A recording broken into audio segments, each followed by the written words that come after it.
Yep. And Yeah, scare there all we those go. people.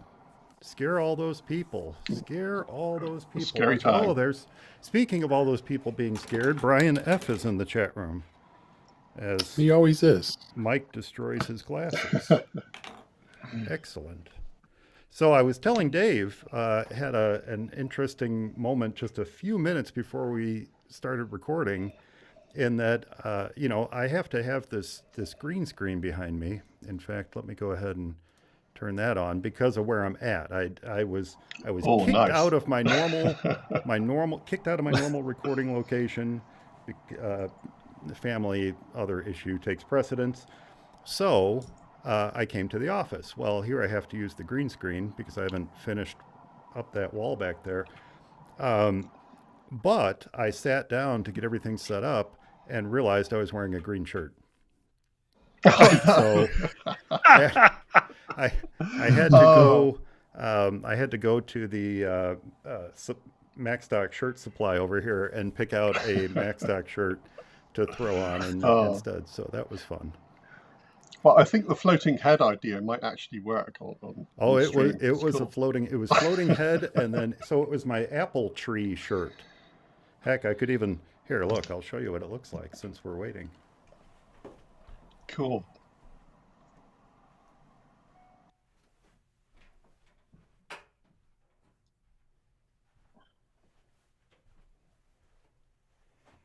And it just so happens it's the perfect chroma key green, which is wonderful. Let me pull my chair back in. Yeah, so this is what I was wearing. Wow. That is good. brilliant. That is really good. I think that should stay. That should be it. Fabulous. Doesn't work. All right. So I'm going to throw that over there. Okay, we're seconds away from starting. I don't believe Eric's going to join us, so we'll just get started here. And I think, for simplicity's sake, I may just stick with this. Well, maybe I'll do me, and then I'll switch over to this as we introduce people. All right, here we go. You guys ready? Yes, sir. We'll do a little I know they're taking the stage, Dave. We'll do a little No, I just said let's do it. They're not taking the stage yet, actually. Oh, really? Okay, great. We'll do a little event talk, and then we'll get to the event and see what's going on. All right, here we go. In 3, 2, 1. It's For Mac Guys Only, episode number 438 for September 9th, 2024. Reaction time. Apple's It's Glowtime event. Hey everyone, welcome back to For Mac Guys Only, the show for the Mac community where we share our thoughts and opinions on current Mac news and events.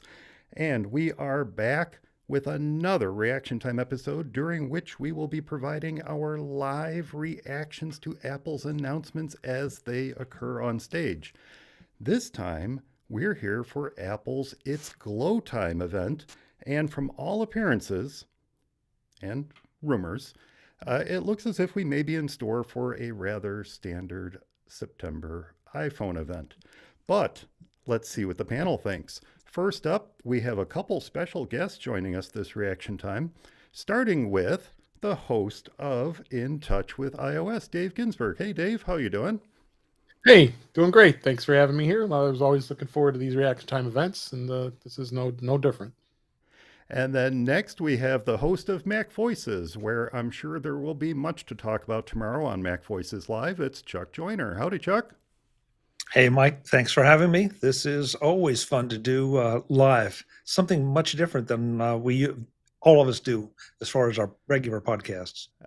I know. And of course, we have For Mac Guys Only's own featured contributor, Darren Davies, with special guest, I'm sure, Princess. Hey, Darren, how are you? Hi there. Yeah, she might make an appearance. The world famous cat. But yeah, I'm looking forward to the event today. I think a lot of people think it's going to be run of the mill, but I'm quite excited actually.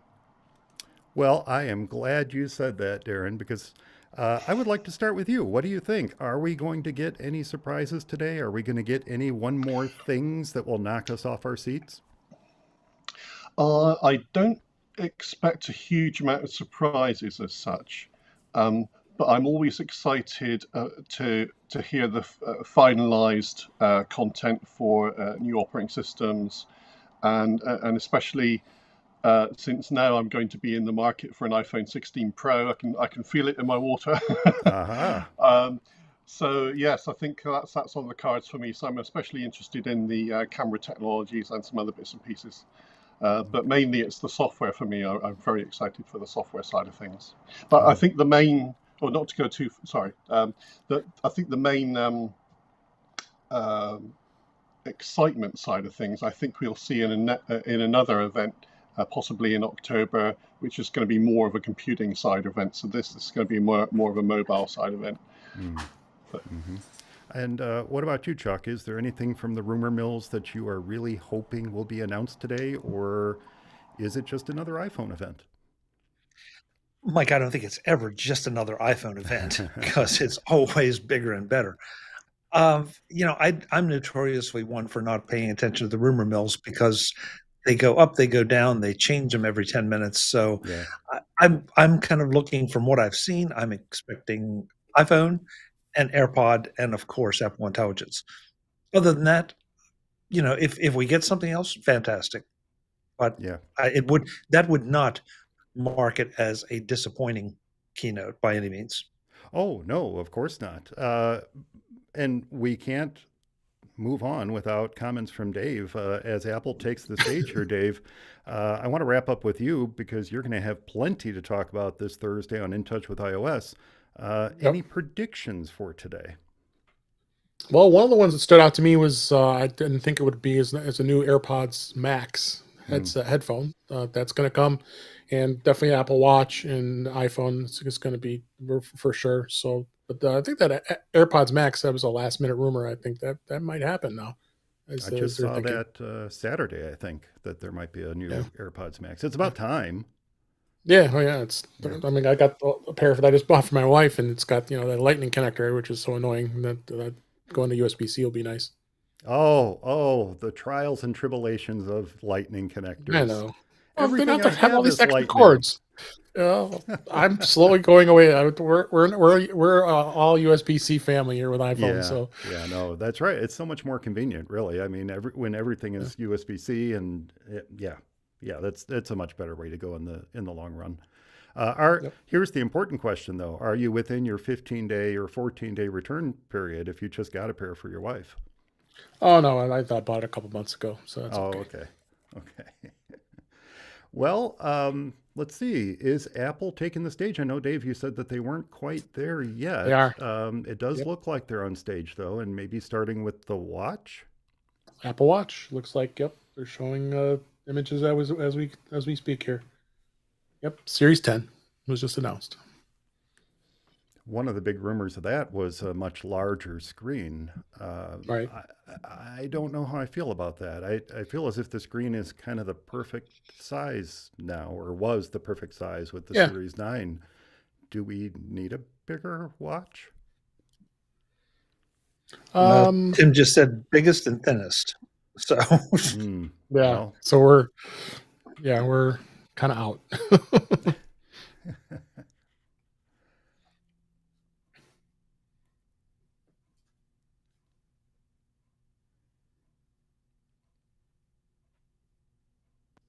I see that Engadget is playing a drinking game. They're counting how many times AI is mentioned today.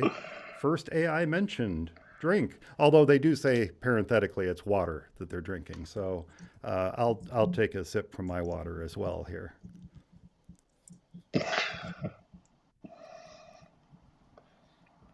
I have the usual Diet Coke.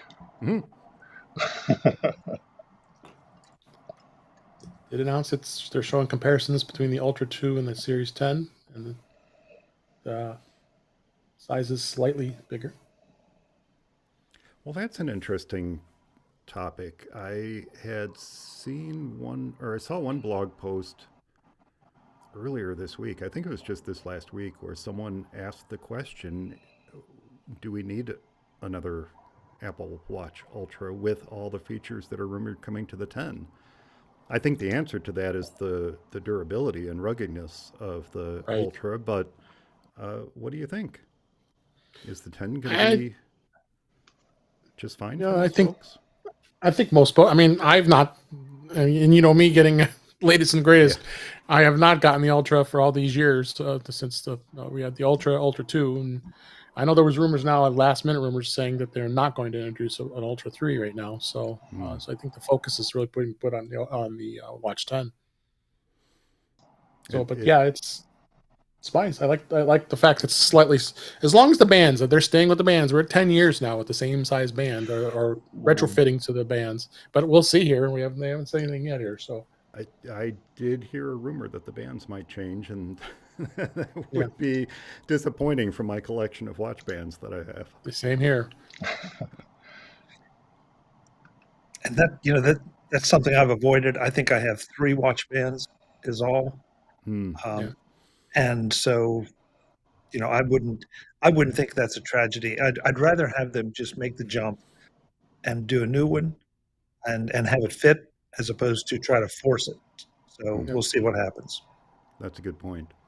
I have the habit of switching my bands around. I like the sport bands. I find them to be much more comfortable than some of the other bands that are out there.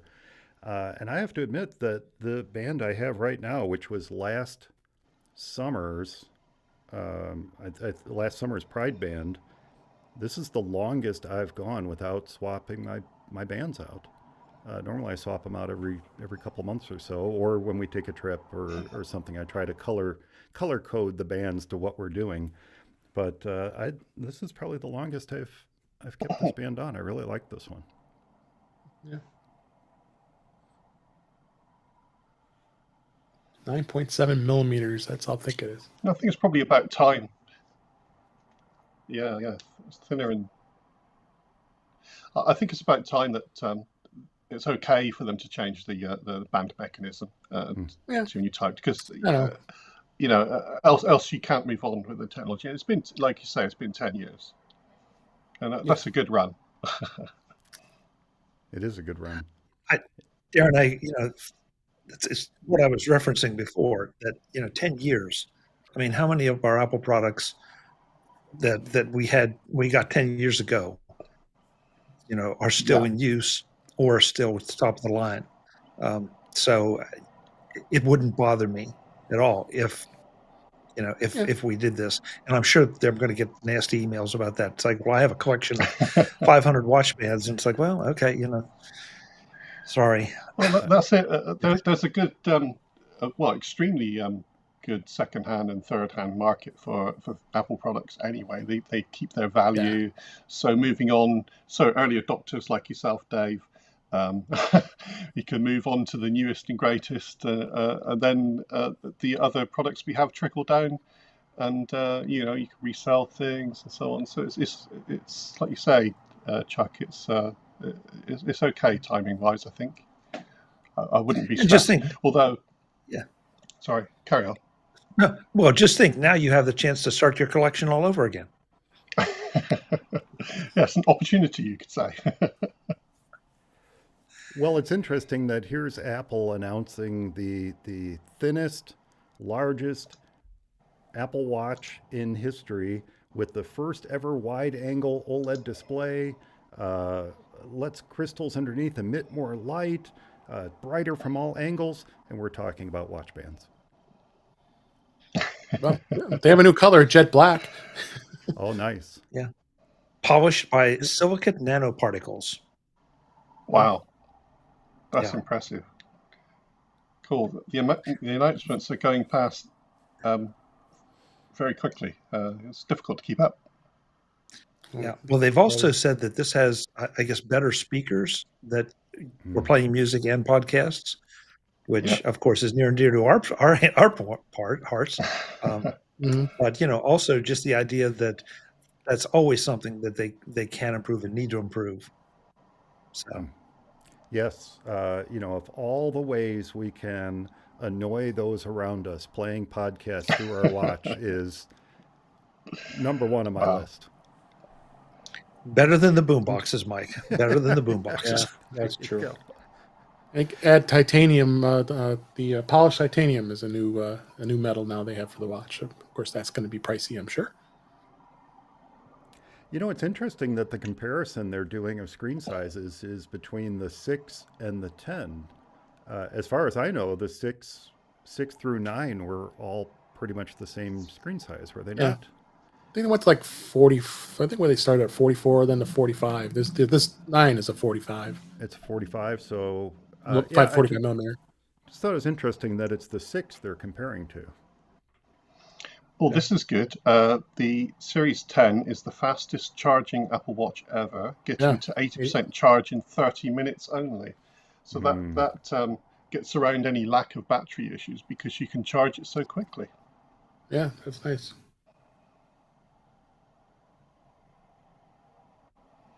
I saw an image of a translucent watch go by. That would be amazing. I would be on that right away if I could. I mean, talk about throwbacks to the Swatch days.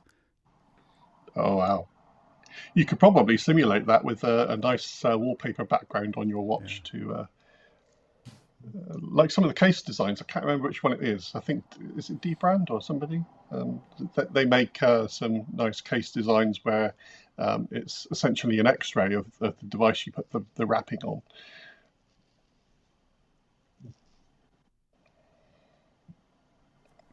Guess I dated myself with that Swatch reference, huh?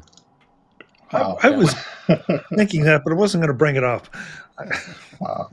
Oh, I'm not above a little self-deprecation when it comes to age, Chuck.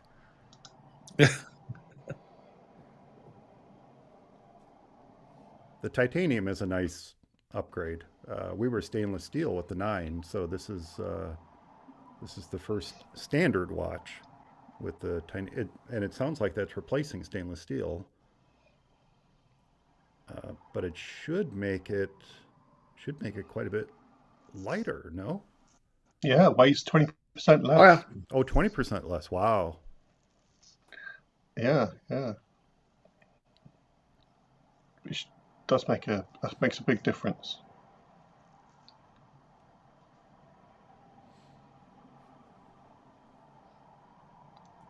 And fully carbon neutral, of course, as well, keeping the 95% recycled titanium and 100% renewable electricity to build it.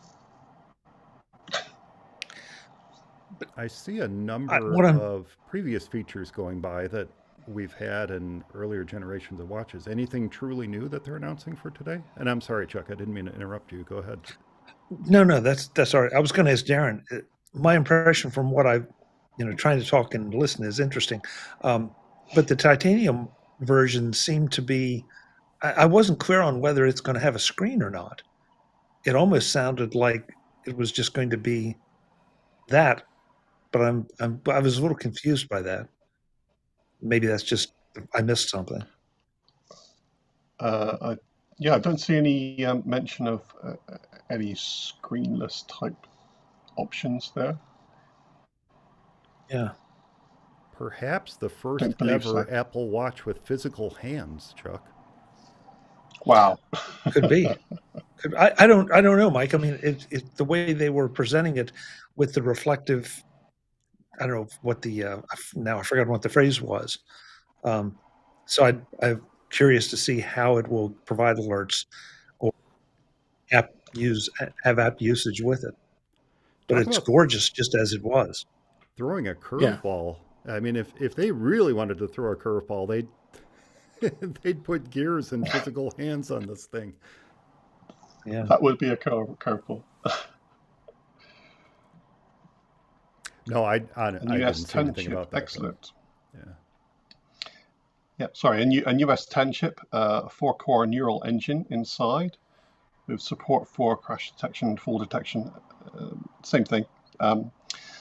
A new algorithm for supporting background noise for phone calls, which sounds interesting.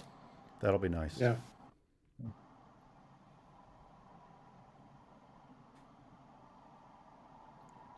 Well, We're talking a lot about health and fitness here now. They're going to fitness now.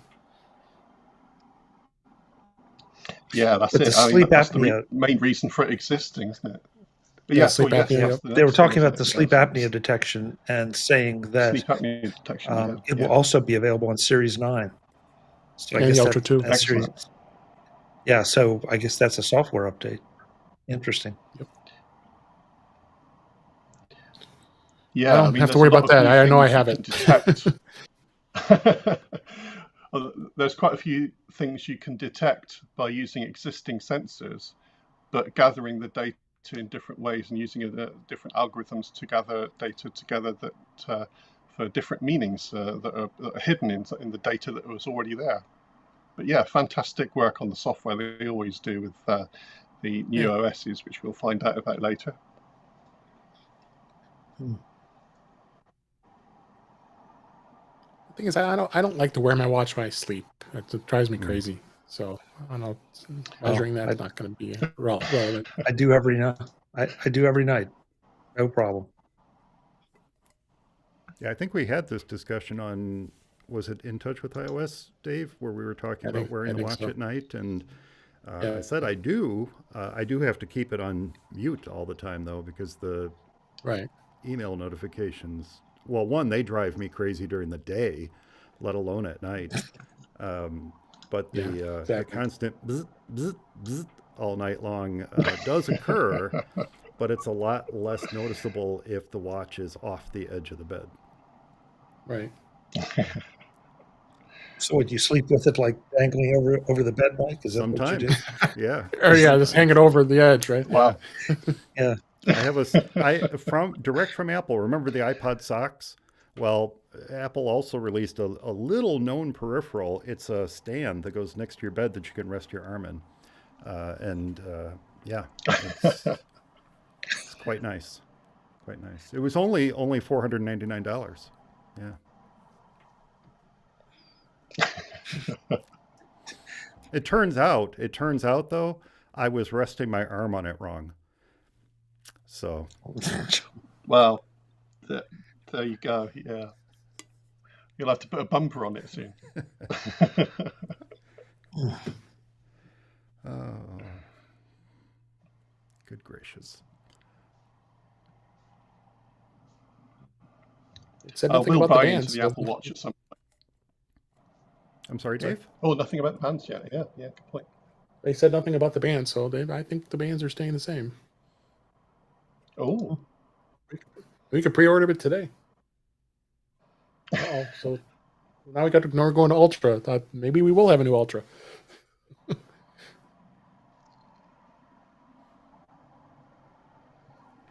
Big focus on the health, as you mentioned, and then also the fitness. In fact, I think they made a point of saying that because of the redesign, it's much better for workouts than it was before.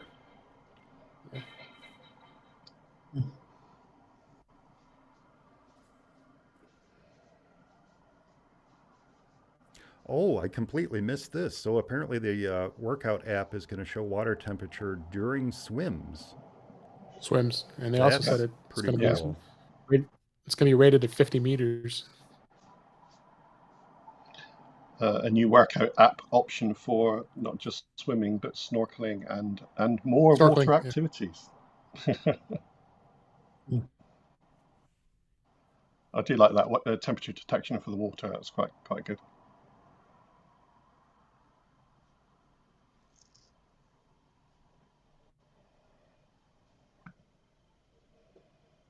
Yeah, they're really aiming this Ultra. I know it always was for athletes and people who are really into that. That's it. It's perfect for us then. Yeah. We're going to be doing all of our sport activities. I can see it now. Well, they just said it's going to be the most accurate GPS in a sports watch, which makes me wonder, nice. Is it comparable to the Series 10 or is it the sports watches have not been up to speed with some of the others? Yeah. So that's open to interpretation. I think the accuracy in the Ultra has always been a bit better on the GPS side. angled towards hiking than the 10. But maybe there's just an increase overall. I think better GPS for the Ultra, but and also for the 10, just a notch up for each. But the best one I think will be the Ultra, especially for geared towards rugged hiking. Selfishly speaking, Darren, what I was thinking was for yardage on the golf course. That if it's more accurate than the Series 9 or later, or other options. So. Yeah. You can apply that to many different things where you need accuracy. Yeah, absolutely.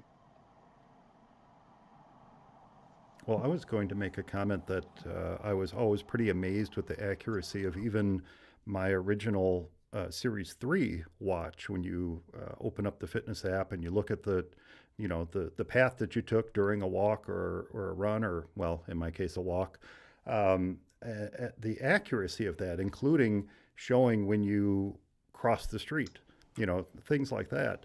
I didn't notice much of a big difference with the Series 6, and that's where I am right now. But you raise a great point with golf, where the accuracy of the GPS has to be much more precise than simply taking a walk around the block. Yeah, those extra 2 or 3 yards to the pin make a difference. It makes a difference. Yeah.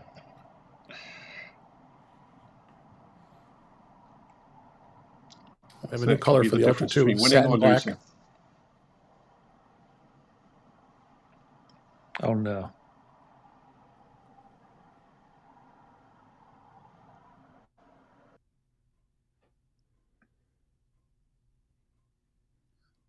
Satin black for the Ultra 2 and a Milanese loop band. That looks good. I was just reading that, Dave. So it sounds like you were right. We're not getting an Ultra 3. We're getting an Ultra 2 with new color schemes and perhaps new software features. Right. Yeah. Oh, I think the Ultra 2 was pretty advanced for its current iteration. Maybe they felt no need to upgrade at this point.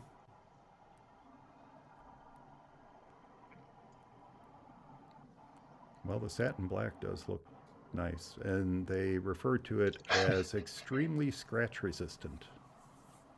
Yeah. Black titanium.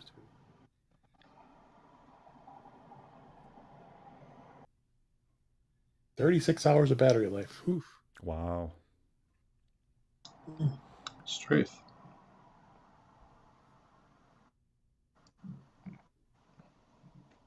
That's very impressive.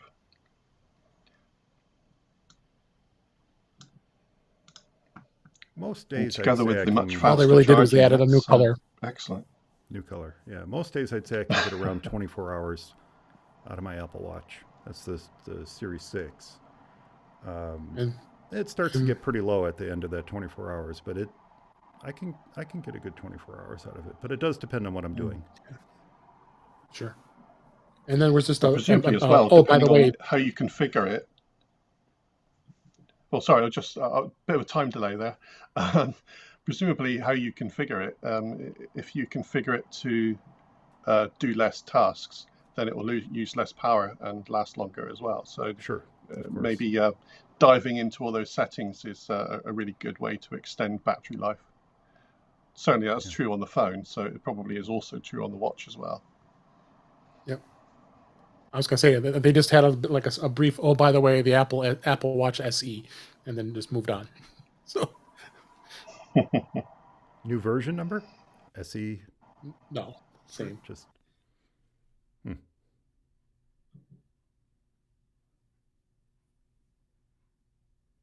Around our AirPods. I don't think there's been any big price increase in the watch. $399 and $499 for that. Nah, same.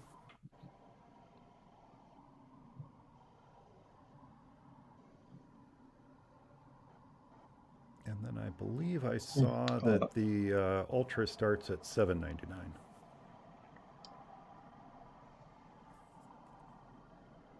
$799. That was always the price for the Ultra.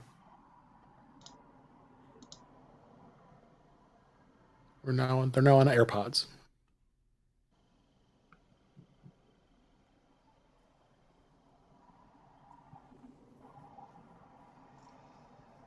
AirPods 4. Yep.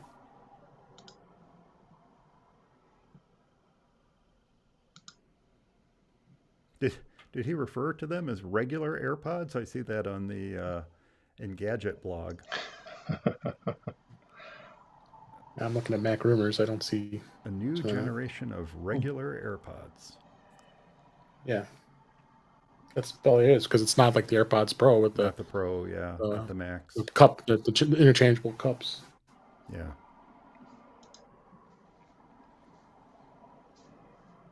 Well, so some people have trouble with those. They're the non-pros just because it doesn't have any adjustable things for the ears. Yeah, I've tried various earbuds, I'll just say that generically, that didn't have the replaceable, what do you call them, like little ear tips. Pieces, ear tips. The tips, yeah. And yeah, you're right, they tend to fall out.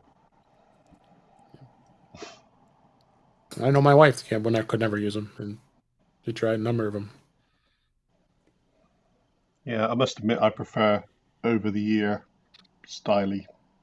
Mm-hmm. Yep. No, I've been happy with these AirPods Pro too.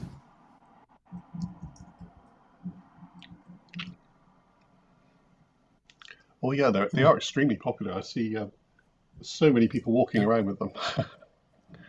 Well, you see two of us here have it. That's it. I can probably look out the window now and see a few people walking down the street.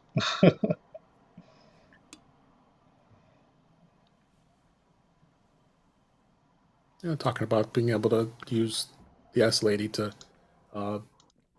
answer calls and such. That's been around for a bit, so it is obviously just.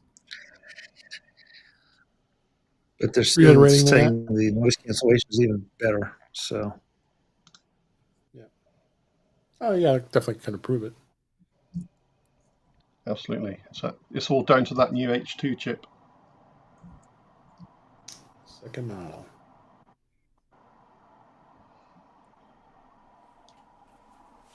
It really is remarkable what they can fit into that incredibly small body. Just the small little stem on there. It's incredible what they can actually fit in. There's a whole computer in there. It's kind of ridiculous, really. So the regular AirPods, I believe I'm reading this correctly, better bass, clearer highs, personalized spatial audio, and if I understand correctly, the Siri nodding gestures that are coming to the AirPods Pro are supposed to be with the standard AirPods as well? Interesting. Yep. That is good. Yeah, very good. Well, this second model is also adding the active noise cancellation, which you'd only could get on the Pros. So.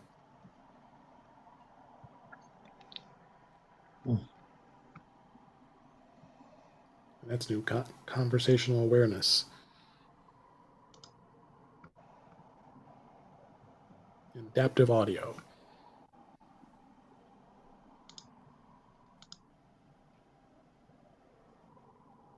And they've made it a wireless charging case. They didn't have that before.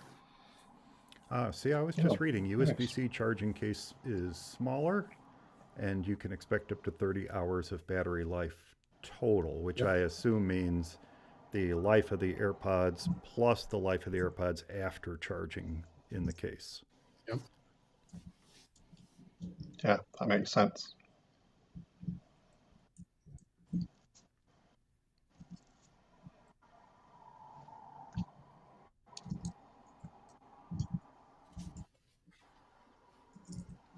Yeah, so that's really interesting how many features they're rolling out to the standard AirPods that previously were exclusive to the Pro.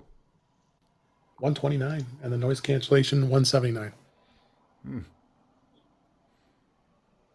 And why wouldn't you spend the extra money for the noise cancellation? Exactly. What is that? $50? That's how they get Yep. you. Quite right too. But we also haven't seen what the AirPods Pro will upgrade to. I don't think it is Yeah. being upgraded. Doesn't think they so far they moved on to the AirPods Max here. AirPods As Max, yeah, that's interesting. As it is coming out Oh. with USB-C. So maybe all they're doing is changing it and adding new USB-C. Interesting.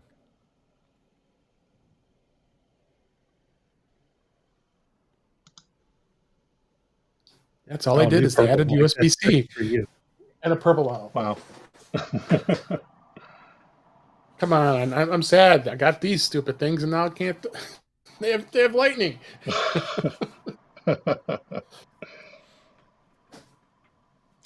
Oh, no, I We was just wrong. have you AirPods Pro. soldered in one of the adapters, Mike. Yeah, there you go.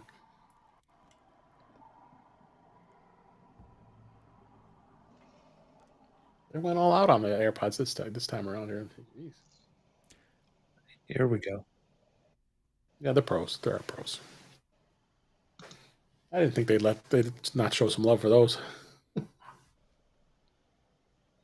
So, yeah, as you indicated, Dave, the big change to the AirPods Max is colors Just and USB-C. USB-C. Yeah. Yep.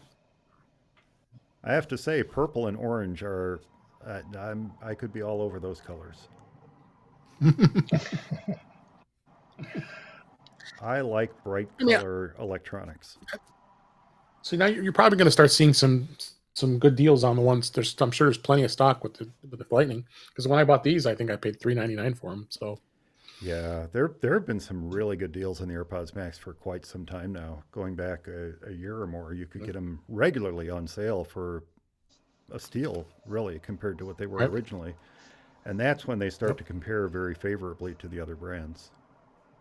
Yeah.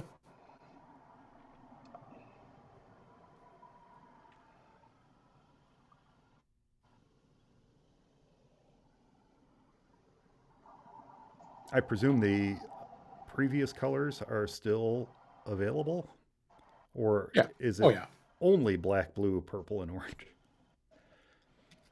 No, they added. Those were added. Okay. Yeah.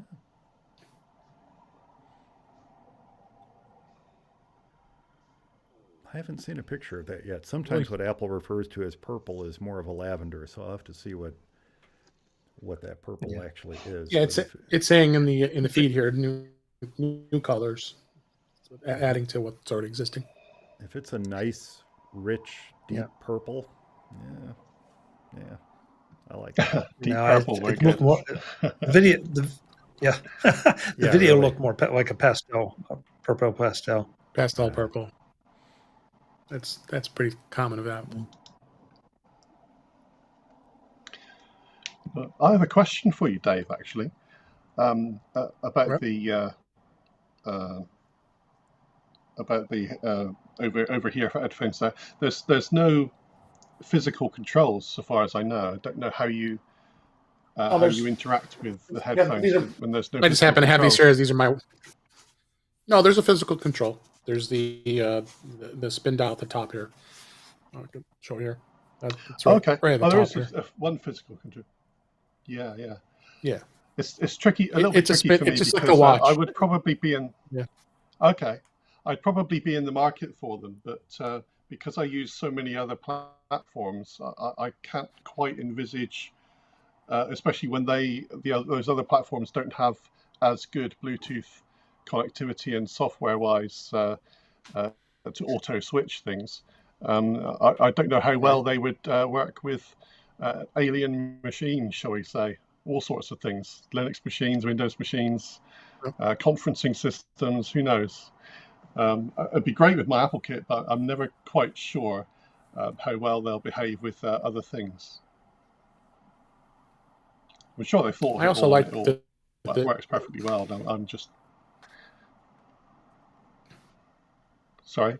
I also like that the pads come off very easily here because you can Oh, magnetic easily pads, clean it. yes, And that's a selling feature for me. Yeah, yeah, yep. that's it. Yeah, because doing the same with these Bose headphones I have is a nightmare. Taking the pads off and putting new pads on, oh, nightmare. I have the old QC35s. Again, these were for my wife. I didn't go back to these. Looks a lot of the focus on the AirPods Pro are a lot of hearing, adjusting to the hearing and health. Yeah. Yeah, I saw a reference to a It's great. clinically validated hearing test on the iPhone. Yeah. Oh, wow. Saying Clinically 80% of adults validated. don't have their hearing That's checked. high. No, Just that's excellent. raising awareness for noisy environments. You know, because a lot of people are like that. They go to Is concerts. anybody Yes, else yes. watch? Realize. Go ahead, Chuck. Where are you guys watching? Yeah, are you on the Apple site, or are you on YouTube? I'm on Apple TV. Yeah. Using Apple TV. Okay. Nice. I'm kind of slumming it. I've got low bandwidth here, so I'm kind of just relying on the Mac Rumors Live feed on the old Twitters. Yeah. I've got that going too. I asked because I seem to be just maybe 30 seconds to a minute ahead of you all, so I don't want to spoil anything. Okay. Oh, for you. nice. Well, spoil ahead. Oh no, I'm in the spoil away. Spoil away. Yeah. Well, Well, they're saying that they're going to be they are now a clinical grade hearing aid. Wow. That's not This is just a software hearing Aid, yes. Yeah. oh, so this is going to be a software update. So our existing AirPods Pro 2s will be able to get this. Fabulous. I am very impressed that it's clinically validated. Because I mean, I often hear on other podcasts I listen to occasionally. For instance, there was a doctor on a recent podcast saying how well or how accurate the readings are from Apple Watches for his patients coming in and so on, and this bodes well for actually getting very accurate readings over time, over a longer period than you usually have with your doctor. So you can get some long-term readings. It's very, very handy. Yeah. All right, here we go. iPhone. Oh, it's iPhone time.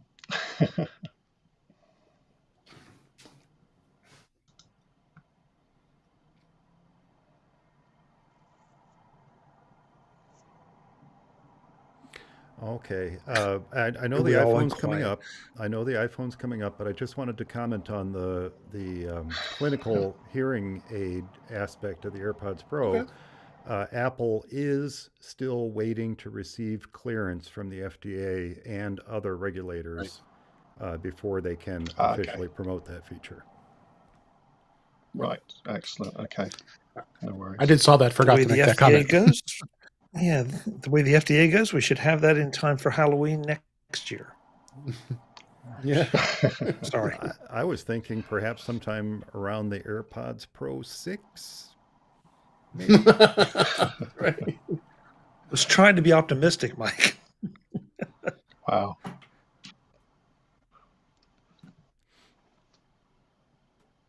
It will be interesting if folks can enable this feature without it being official. That will be. Well, I think they can certainly use it. Yeah. Or if that would step on the toes of their approval process. Does Apple have to hold back on releasing this feature to allow them to be used as hearing aids, even if they can't call them that? Do they have to hold back on that until they get official approval, or can they kind of roll out the feature and let folks start to play with it and then start advertising it as such once they get official approval? That I'm kind of curious about that. That's a real good question. Yeah, it is.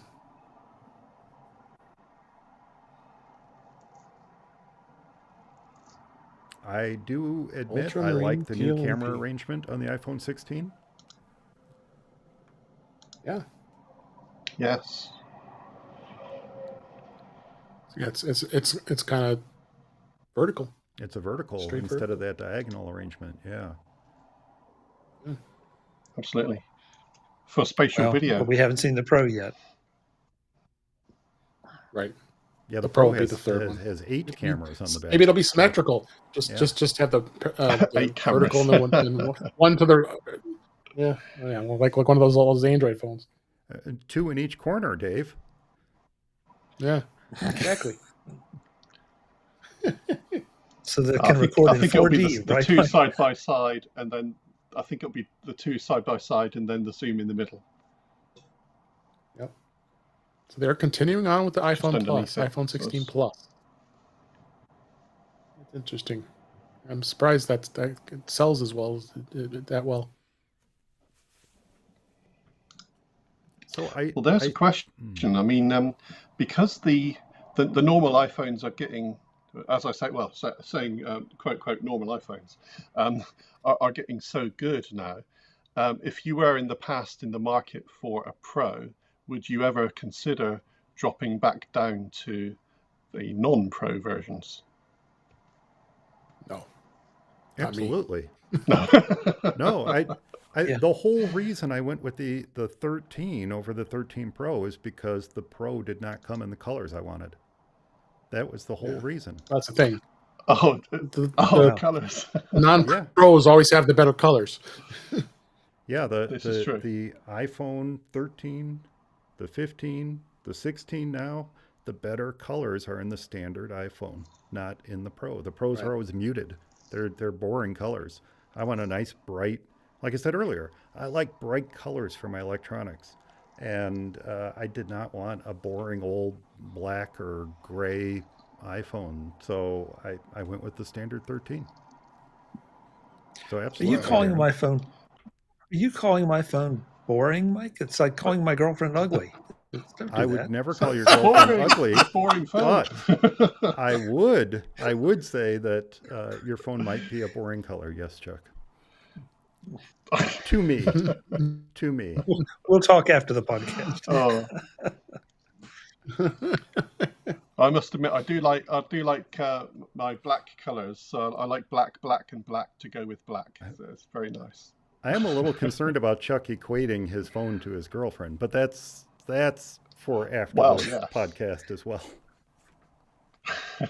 Yeah, I'm not going to rise to that bait, Mike. No chance. So they said they've jumped now to the A18 chip, which is considered Apple Silicon. It's like a two version jump. That same from the chip. 15. I believe that same chip may be going across the entire range this time. Yeah, it is. Yeah, because they haven't even mentioned the Pro yet.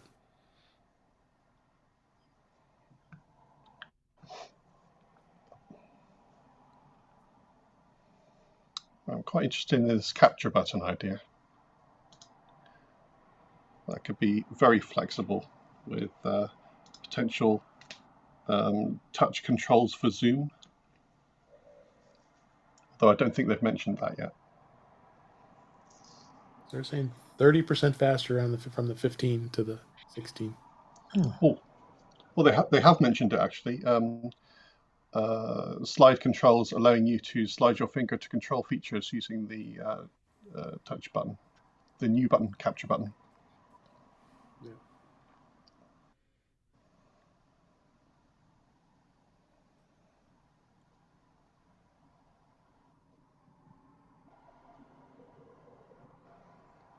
Look at all those lovely colors. Or a GPU.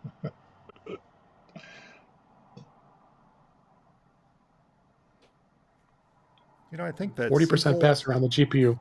That simple action of putting that touch sensitive button on the side to do things like adjust the camera while you're taking a photo is going to by itself lend to better photos. There's always a certain amount of shakiness that's introduced to the camera Absolutely. as you're sitting there fiddling Yeah, with the yeah, screen, punching the screen, sliding things around. If you can hold the camera steady and yeah, just much use your better. finger Yeah, to slide, it's much better for taking photos. yeah. Ironically, the button could be the biggest enhancement to the camera without the camera having any changes. But I'm sure the camera is going to be having lots of good upgrades. But yeah, that button's going to be important. The action button. Sorry, I got the name. I didn't get the name before. I was gonna say, Action yeah, it's button. the action button.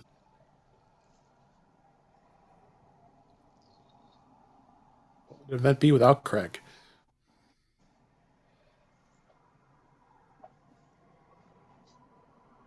So, Dave, you mentioned that the A18 is in Apple Silicon territory now. Are you surprised or not Yep. surprised that they call it the A18 and not one of the M It is kind of series? it is kind of interesting that surprisingly, maybe they're trying to distinguish the iPhone between the iPad. That is the Silicon, the M series.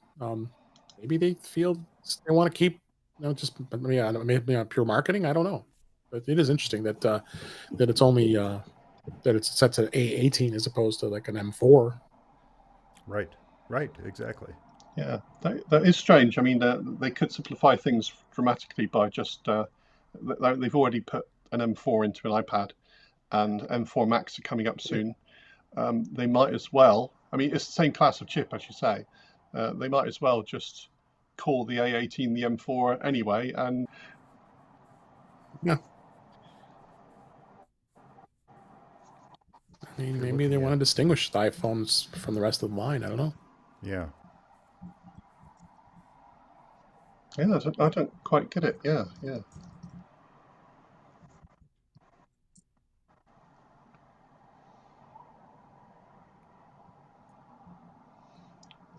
And of course, they're stressing the security with private compute. Yeah, private cloud compute that's Compute. implementing AI much better than other companies do. Yeah. Privacy. Yep.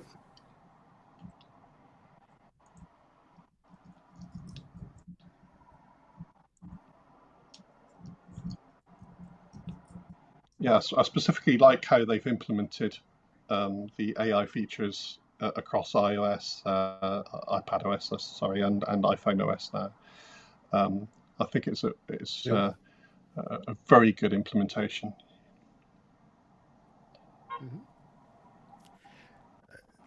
I saw a comment go by on The Verge that one of the bloggers, Allison, wrote, "Just so you all know, my Apple Watch told me it's time to stand up. I will not be doing this." Mine just did the same thing. Time to stand up. No. Oh, yeah, mine Hear too. the rest of this. Oh dear. No. Yeah. Can't you see what I'm doing?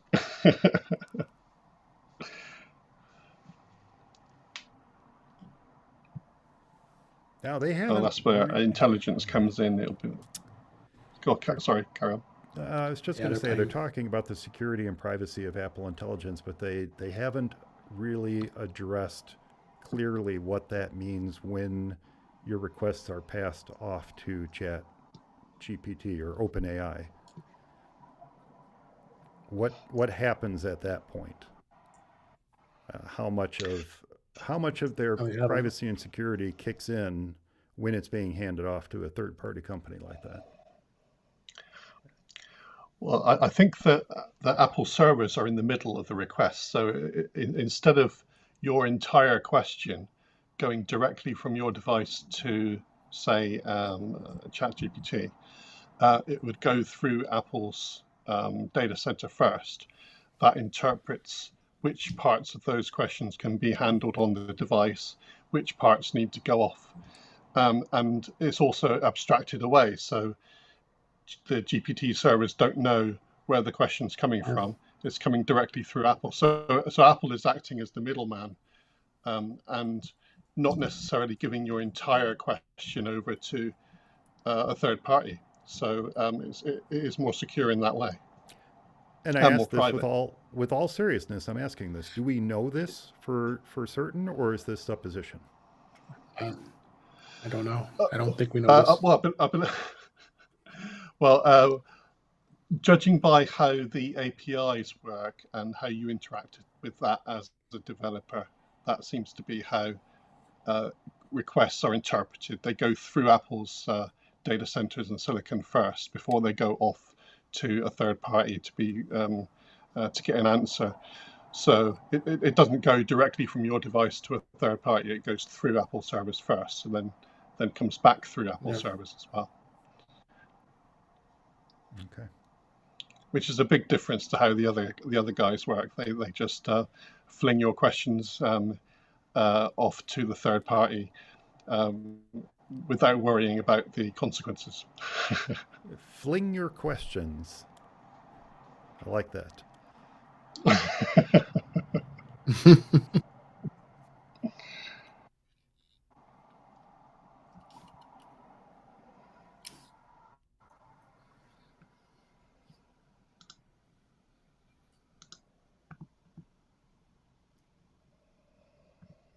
They're starting just talking a few things about Apple Intelligence, but of course you got that phrase, there is more to come.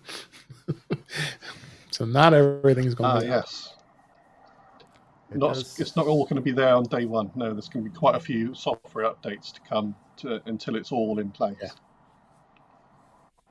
Yeah, it does seem a little bit of a recap of what we heard just a few short months ago at WWDC. Yeah.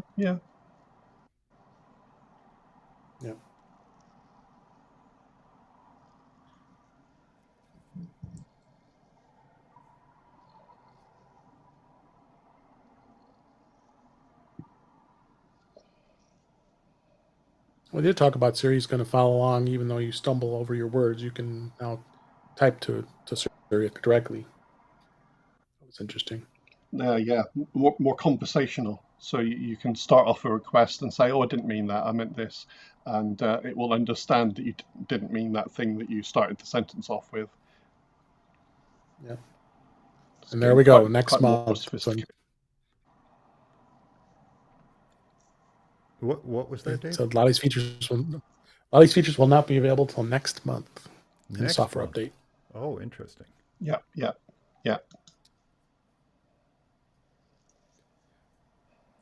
That hurts. That's it just sees where the stock goes after they got that. I think that alone is going to probably affect the stock price a little bit.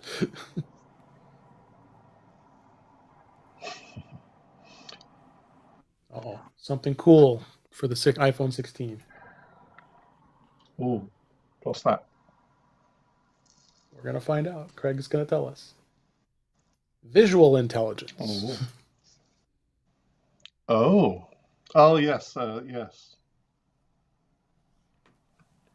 To be fair, Google has been doing something like this for a while, but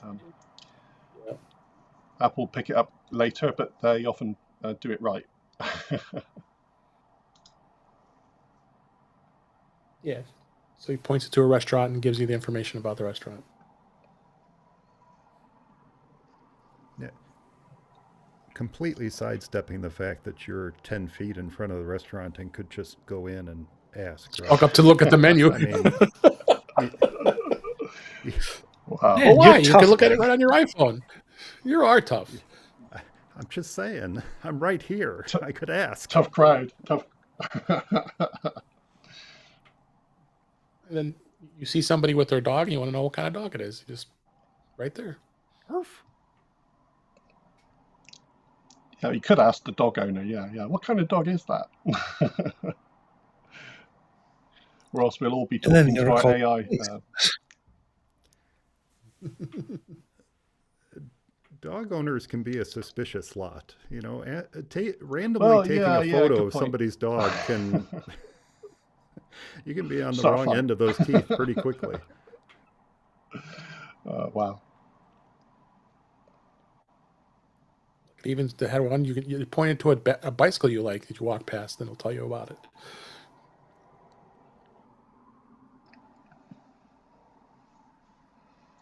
Yeah, I do quite like that. Yeah.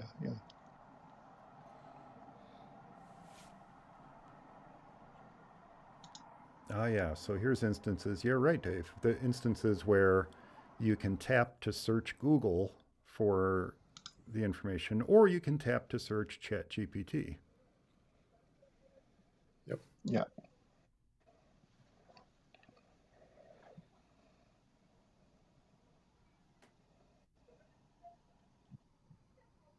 A lot of focus on the camera. A lot of enhancements here. They're trying to sell this iPhone 16.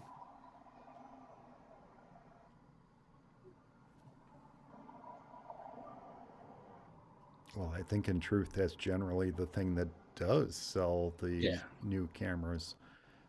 I think very few people buy it because they can make phone calls better, or even run apps better. Oh. It's always the Wow. camera that sells it. Phone calls? What's a phone call? Yeah, maybe for a Absolutely. few Yeah, people. yeah. Maybe for a few people, it's the gaming capabilities of it. But by far and away, it's the camera. You're right. Well, that's it. I seem to have this strange green icon on my phone with or my device, I should say, with a handset that looks like it's come from the 1950s. I mean, it's strange that an icon is meaningful that's come from that era, when people born now would never even know anything about that device, and the phone icon is probably meaningless. Like the floppy icon for save, Like the floppy icon, Yeah. indeed. Yeah. or cut is That's a pair it. of scissors. Yeah. Yeah. You know, we did literally camera have control, to cut at one time, right? Like we used scissors and cut with them. That's where that terminology comes from. And paste. You had to do things with glue back in the Had to day. literally glue stuff onto, yeah. Oh dear. And now it means nothing. Oh, what's the scissor icon for? Oh, yes.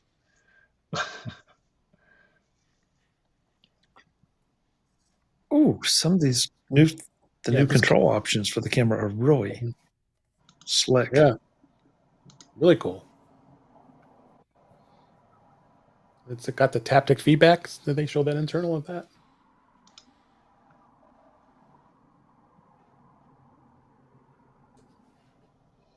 Yeah, I have no idea how this is 48 going to work with cases. I mean, how are case manufacturers going to be able to incorporate using the button? No idea how they can manage They're that. going to have to. I did see some photos Well, of pre-release cases, Darren. There were some photos that were leaked on Friday, and Yeah. it's literally a cutout on the side of the phone. I say that's- it's got to be Yeah. open. There's no way. Yeah, it's open, But- and it's got the silicon is angled in so that your finger can rest in it nicely. In fact, they were leaked images of Apple's own cases. So Right. yeah, it's been thought of. Okay.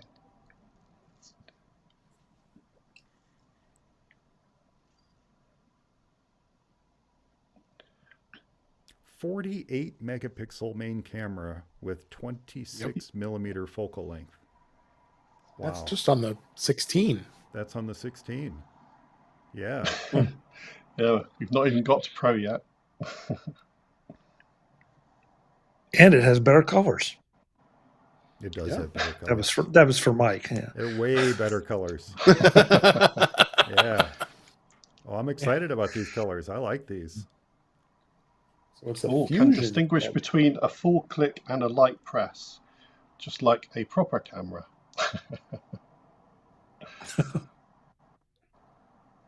Zero shutter Ooh. lag. It sounds very impressive, actually. I do like. I think this is very close to taking over from a traditional camera with physical controls. Well, he said the iPhone is the most popular camera out there. Oh, it certainly is. Absolutely. Oh yeah. In fact, I'm just about to put my more traditional camera up for sale myself because Yeah, I got my DSLRs. next I've been iPhone sitting here. purchase, but yeah, my next iPhone purchase will become my new camera. I remember last time I viewed my DSLR. I just put it up for sale. Yeah, that's it. I've not got mine out of the drawer for years now. It's scary. I use mine all the time. I know you do, yeah, Mike. When I compare the photos taken with the iPhone to the photos taken with the camera, the detail is lost on the iPhone. You cannot zoom in on these pictures and get decent detail out of them. You can't zoom in on wildlife nicely with an iPhone. Oh, sure. Maybe the 48 megapixel, but there's just way too much processing that goes on, and the fine details of images are completely lost in what I've seen so far. It's going to change. Every generation is changing and improving, but for now, I still use the DSLR for a fair amount of my photography. Yeah. And the phone for the casual stuff. You're right. There's definitely places for it. Yeah, right tool for the right job. I mean, the DSLR I have, 18 to 200 zoom. I've taken that camera out many times and trying to capture some close, getting close up photography. Yeah, exactly. Yeah. Exactly. You just those lenses are expensive, though. Those fast lenses, they're expensive. Yes, they can be.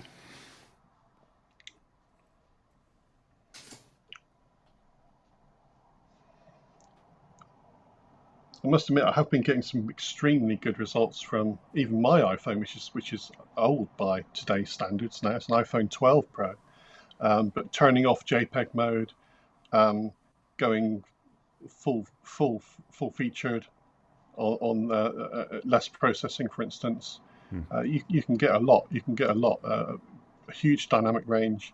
The zoom isn't quite there, of course, but as you say,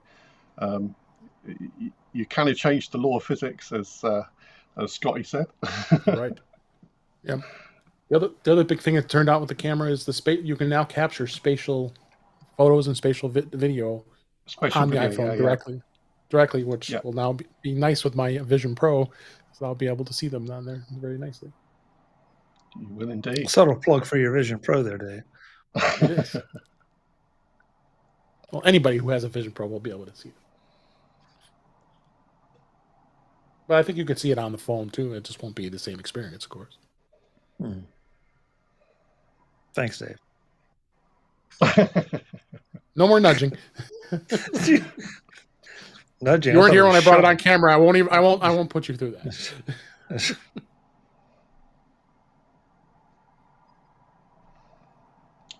Oh, what's the aperture? I'm just trying to look up what the aperture is. It can capture 2 times more light thanks to a lower aperture, but I don't know what the aperture is. The ultra wide was 2.2. Telephoto was 1.6. Wow. 1.6, Oh, 1.6. That's pretty good. Yeah, I mean, my current really camera good. That is good. Yeah, my current camera is 1.2, so that's approaching that quality. Yeah. But I definitely get better low light results from my iPhone than I do from my supposedly pro camera. Yeah. You are correct. Yep. If I want a low light photo, the iPhone does a much better job of it than the DSLR without a lot of fiddling around. Yes. I was interested to see that when you're shooting video with the iPhone, that it now has the ability to cut down wind noise, which I assume is all digital processing. Obviously, they're not installing a windsock on the phone to cut down on the noise. So this is AI enhanced. Yes, precisely. This is what I was going to say. Yeah, this is what I like about Apple's approach to AI.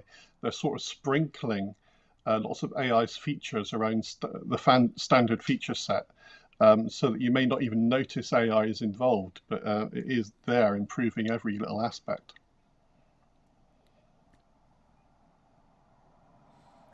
I don't know if you were paying attention, but that image of the ship, they were talking about the ray tracing on the ocean surface. And if you looked at that hard, I mean, that was impressive. It looked, it didn't look realistic. It looked real. Now we didn't see I it didn't see that. long enough to really evaluate it, but it was pretty impressive. And I'm not a gamer, so Right. Oh, are you talking about the AAA games that are just starting to pop Yeah. up? I think I'm Yeah. slightly behind you, Chuck. There, yeah. Resident Evil 7 and Biohazard. Oh, Assassin's Creed. Assassin's Creed Mirage. Yeah, the Mirage. Yeah.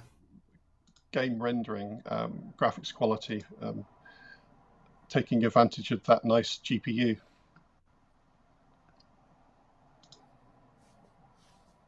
And messages via satellite. They're going to open that up. I also noted that you can now share live video with 911 dispatchers. Yeah, Wow. that's phenomenal. Huge. It's amazing. That's phenomenal. So they can really see where you are. Yeah. Or what's going on if you. Yeah. You know. What's the emergency?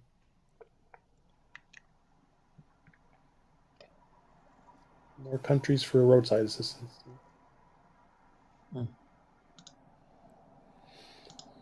But there's more. The Pro. I was just thinking how much more they have to cover. They got the Pro yet. Yeah. Yeah, we've not even got to the Pro yet. We're an hour in already. Yeah. Way over an hour in. Sure, there's a lot to talk about on the Pro. It didn't seem like an hour. How'd that happen? I don't know. Time flies when you're having fun.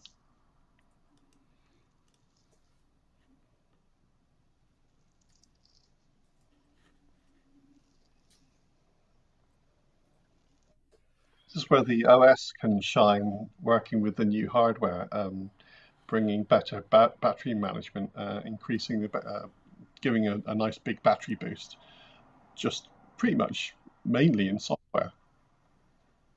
Yep.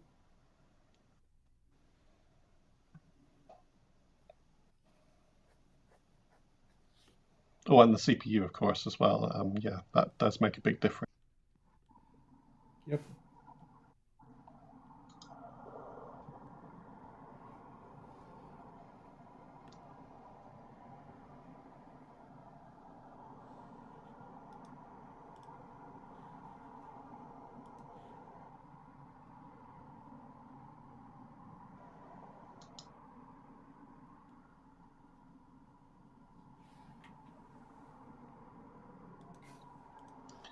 It's impressive to see hardware accelerated ray tracing on the standard phone. Not even got to the Pro yet. That's powerful GPU.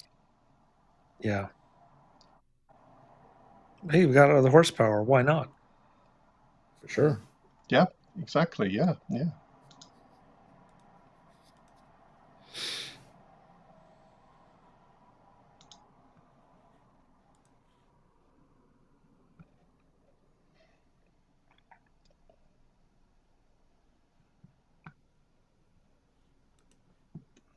I'll have to try not to buy everything. I've only got my eyes on the iPhone, really, but I'm still wondering whether I could go away from the Pro to the standard. But I think it's that zoom lens that's going to get me.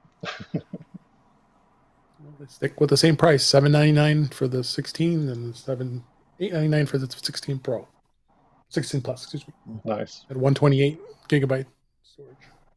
Which really is. That's an Nice. amazing price point for everything that you're getting in this phone. Yeah, absolutely. It always seems like this year's Pro becomes, or is it the other way around? Last year's Pro becomes this year's standard. Yeah. Yep.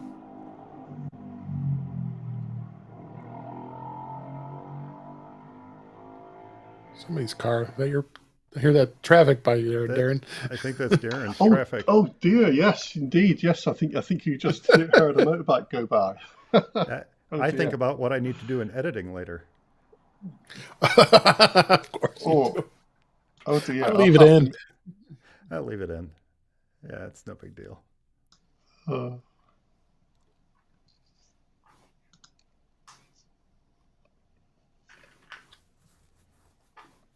I was just going back and pulling up all the, oh gosh, Eric has said the name of these, I don't know, the bento boxes of features on all the devices announced today, including the Apple Watch 10 and the Ultra and the two different AirPods and the phone. We've gotten a lot of great announcements today, a lot of great new features today. Is the iPhone 16 Pro the last item we're expecting, or is there anything else? I would think so. Unless we got something. Timing-wise, there's one. I think so. Yeah. Yeah, timing-wise, they might be able to squeeze in one more if they wanted to take up a full 2 hours. One more thing. Looks like the camera array is going to stay the same on the Pro. Yeah. Sorry, Darren, you can't downgrade. Gotta have Jaws talk about the iPhone Pro, the iPhone 16 Pro.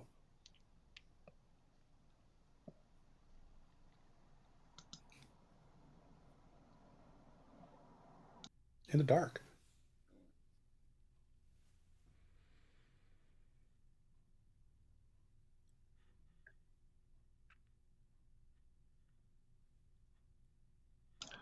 Oh no, there's the big question. iPhone 16 Pro in gold. Shall I go gold? 6.9. We're going 6.9 on the Pro Max on the screen size. Yes, huge screen. I love it. I'm probably going to stick to the standard Pro, I think. But all that gold color is looking rather attractive, actually. 6.3 for you on this Pro. Okay, that's still not bad. Exactly, yeah, because shrinking those bezels right down to hardly anything, and increasing the size of the phone only by like 1 or 2 millimeters, and you get like a nice screen real estate increase there. Yep. And it will still feel very, very similar to the size of the phone I've already got. Yeah. Wow, look at those incredibly dynamic and vibrant colors it's coming in. A desert titanium. That's it, yeah. Adding desert to the name doesn't make it vibrant. It's you can get black, you can get really, really light black, aka darker black, or you can get a gray, which is in between the two, or you can get gold. Wow. In a minute, you'll be saying space black is actually just black. Just add one extra color, Apple. Just add product red, or add like a purple. Just add one vibrant color to this lineup of boringness, and I'd be a little bit more excited about it. Like all you have to do is tape off the lenses, tape off the screen, and spray paint it, and you're fine. You get whatever color you want. You know, there are companies that do that, Chuck. There are wraps. Yeah. Get a wrap, Mike. Yeah. I like that, Darren. Yeah. I don't want to have to put a wrap or a case on it just to give it some color. Just said Darth Vader or a stormtrooper. Right. That's pretty just much said the iPhone. Just said the iPhone 16 Pro Max has the best battery life ever. Of course. Darren, let's go with what you just said. Darth Vader or Stormtrooper, and how about a Boba Fett? Add a Boba Fett. We got some burgundies and greens, you know, something in there green, to give it a little bit green more. and purple, Yes, I'm with you there. Mind you, there is a C-3PO now. There's the C-3PO. Yeah, you're right. You're right. There. Yeah. Touche, Darren. But I think you're right. A Boba Fett would be a good addition.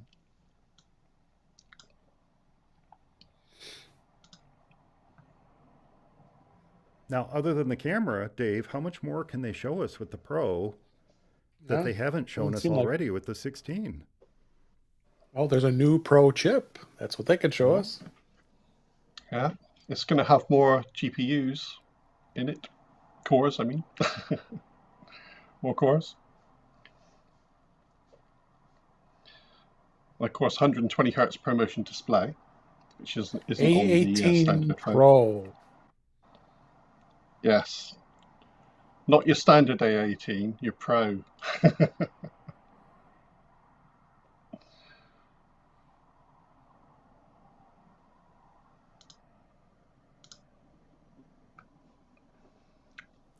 Well, they probably won't mention this, but I think that the phones are going to come with significantly more RAM this time because of having to process AI.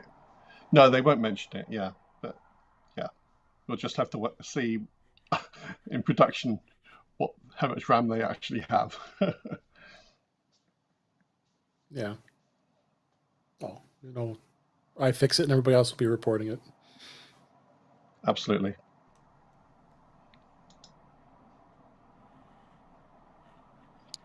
$35 trillion operations per second. I know. I saw that too. I was waiting to see if you saw that. It's crazy.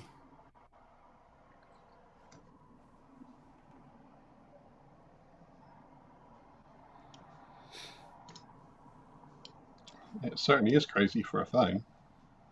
I mean, Microsoft's definition of AI top number is 40, but that's for desktop computers.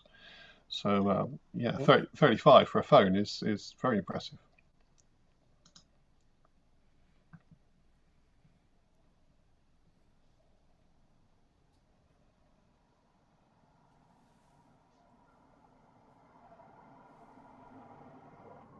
I'm seeing 15% faster than the 17 Pro.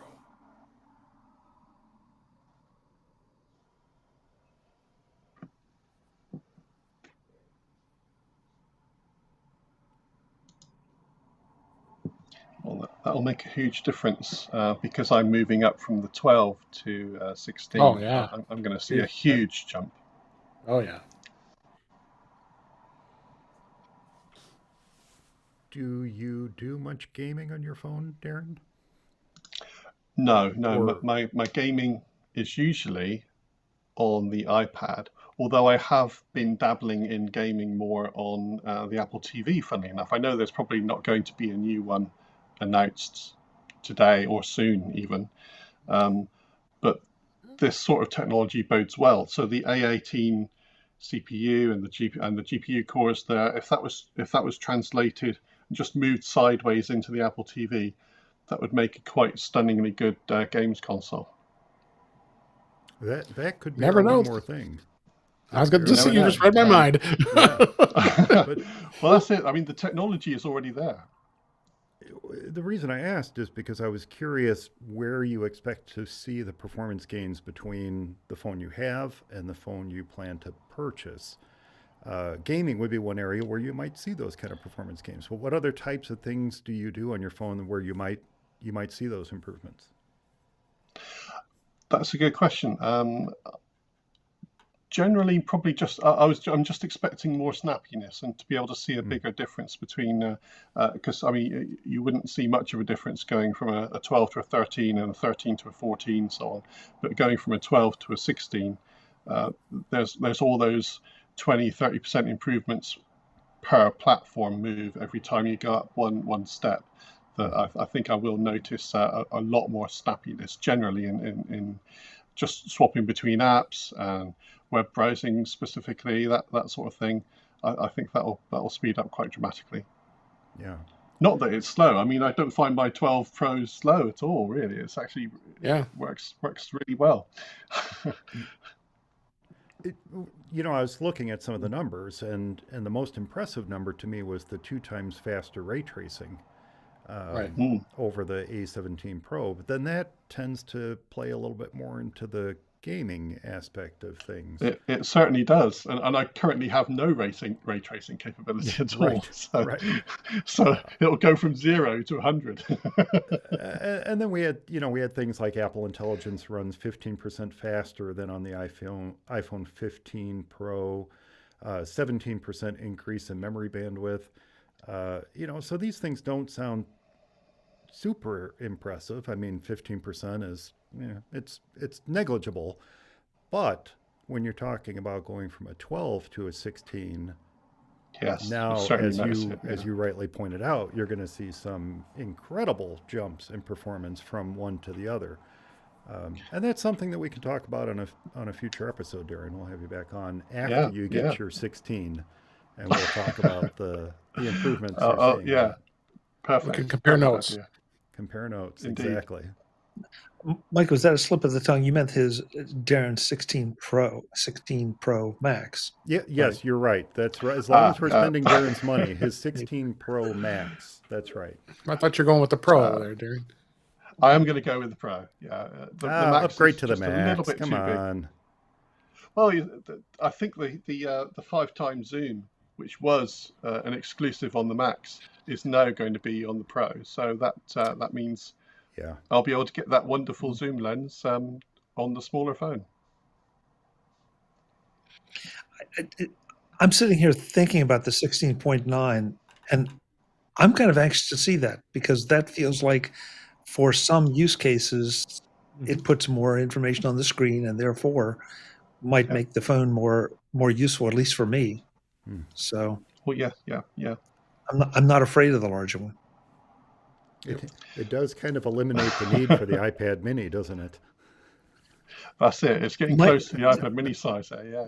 Yeah, Mike, depending. I mean, I will be anxious to put it beside an iPad Mini and just see how much of a difference there is. You're right. Yeah. I know you're joking, but you're not wrong.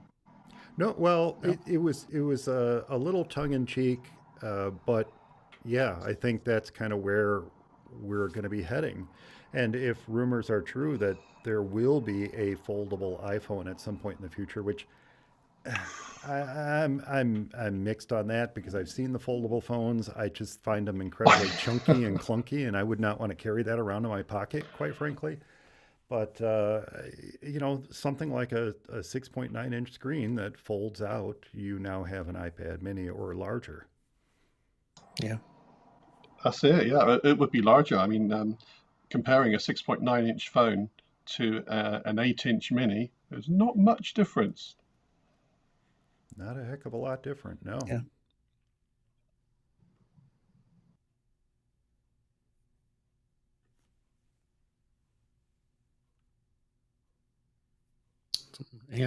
Adding some enhancements to the video.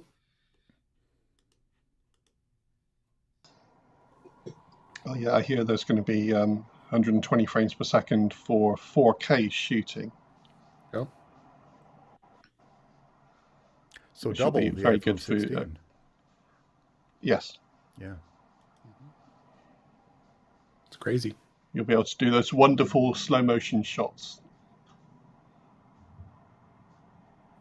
Cinematic mode.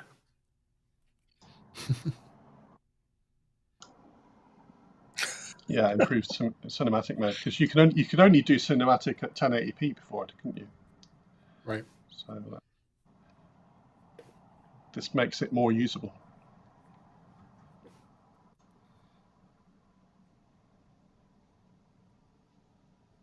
Wow, professional color grading in real time.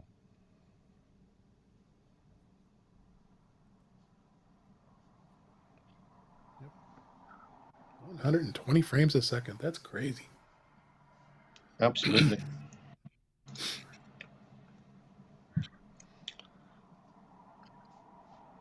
Especially at 4K. Because if you put that in your timeline, you can if you're putting out 30 frames per second, you can literally slow down 4 times and zoom in as well. So you could do some incredible cinematic things.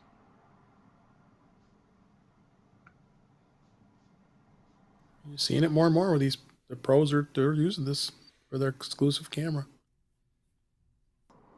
The great Wally Cherwinski pointed out in one of his talks at MaxTalk many years ago the benefits of shooting in 4K all the time, let alone 120 frames per second. And his point was that when you're shooting in 4K, you effectively have 4 1080 shots going at all times. And it just makes editing that final video so much better. Zoom in. Yeah. Yeah, without any loss of quality. Yeah. Actually, there's quite a few rigs on the market you can buy to just place an iPhone in the rig and use that as enhanced filming gear. Sorry, Dave. No, they were just showing that there was an image of someone using one of those rigs. Oh, using a rig. Excellent. Yes. Yeah.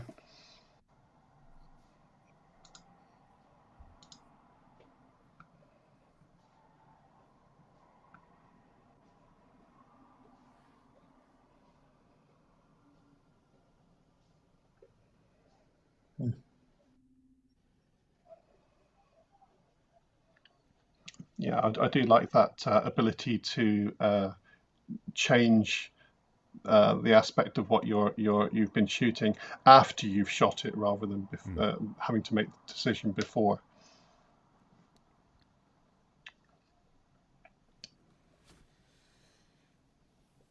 As I look at the Pro.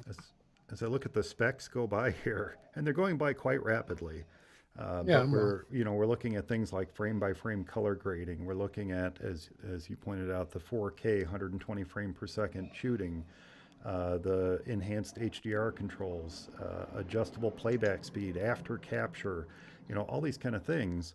The thought that keeps occurring to me is that Apple, with this phone and positioning it this way, is really kind of targeting companies like Blackmagic and their line of pro cameras. And Apple's seems to be, just from what I'm seeing here, positioning this as a pro video camera. Yeah, it's a pro platform, and coupled with Blackmagic's excellent pro software, which is free, by the way. DaVinci. Makes Their cameras aren't free, but yes, the camera's not free, but the software is. Canon just released new pro level video cameras. Blackmagic has their pro video cinema cameras, and now here's Apple positioning a phone as a pro cinema camera. It's crazy. Yeah. Mike, though, I'm going to flip it around on you. I agree with everything you just said, but don't most, especially people with young kids, you want the best images you can get.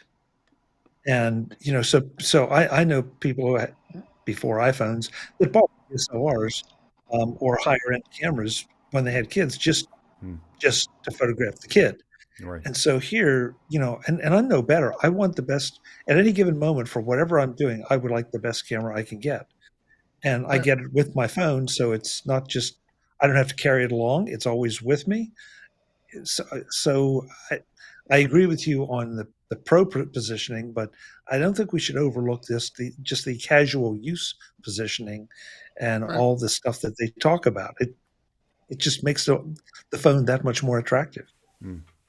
You think for the casual, and I ask this with all seriousness, for the casual user who is looking for the best photos and even incredibly good, let's not say the best, but incredibly good video of their children or what have you, that the Pro is the best choice for the casual user? I mean, the 16 has amazing video and photo capabilities. So that's why my mind keeps going to Apple positioning this not for the casual user, but for the pro user.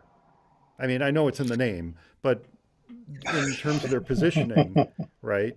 Name aside, in terms of their positioning, they're saying, look, if you want to shoot pro cinema footage, buy this.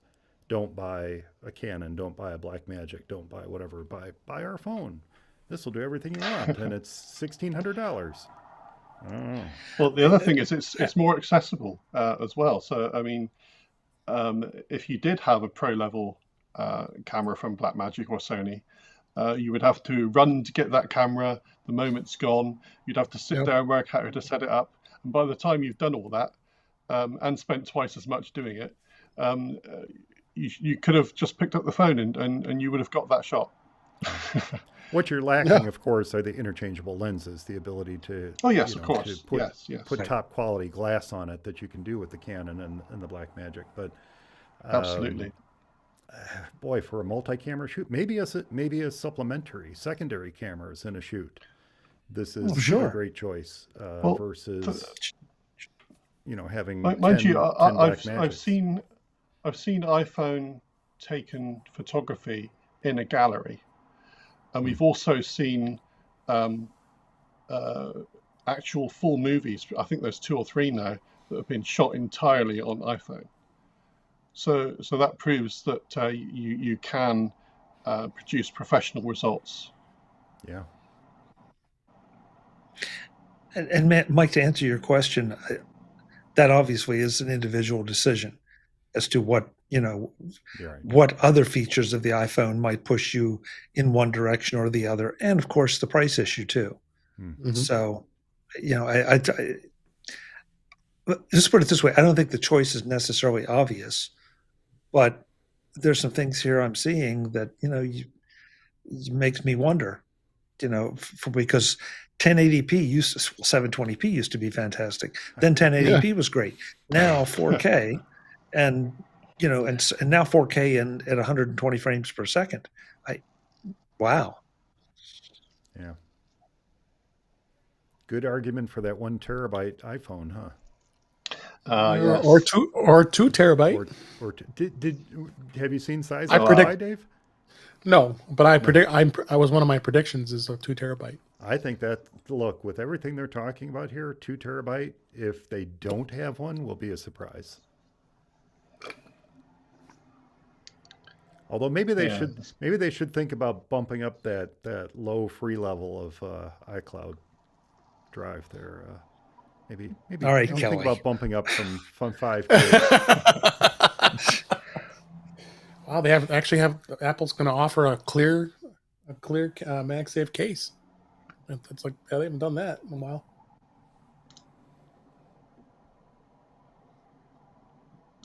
I like my clear cases. Me too. I've been looking to get a replacement for this one. What I like most about this one is the black MagSafe on the back. That's what I want. And it's kind of cool. Yeah. Ooh. With the red phone. Yeah.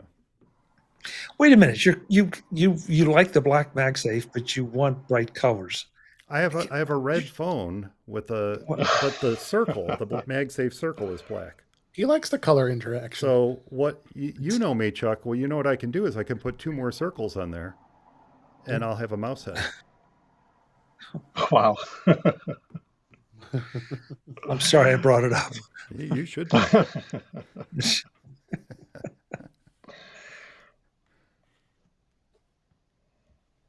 All right, we saw price. Look, I said $1,600, starting at $1,200 for the Pro Max.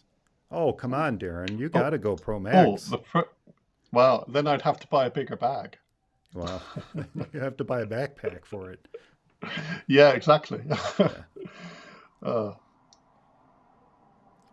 starts at $999 for 128 gig. There was rumors that they were going to go higher on the storage and up the price by $100, but it looks like that is not the case, and well, it wasn't mentioned. We'd have watched for this when the Apple brings their site back up. I bet you it's on there. Oh, I see. So somebody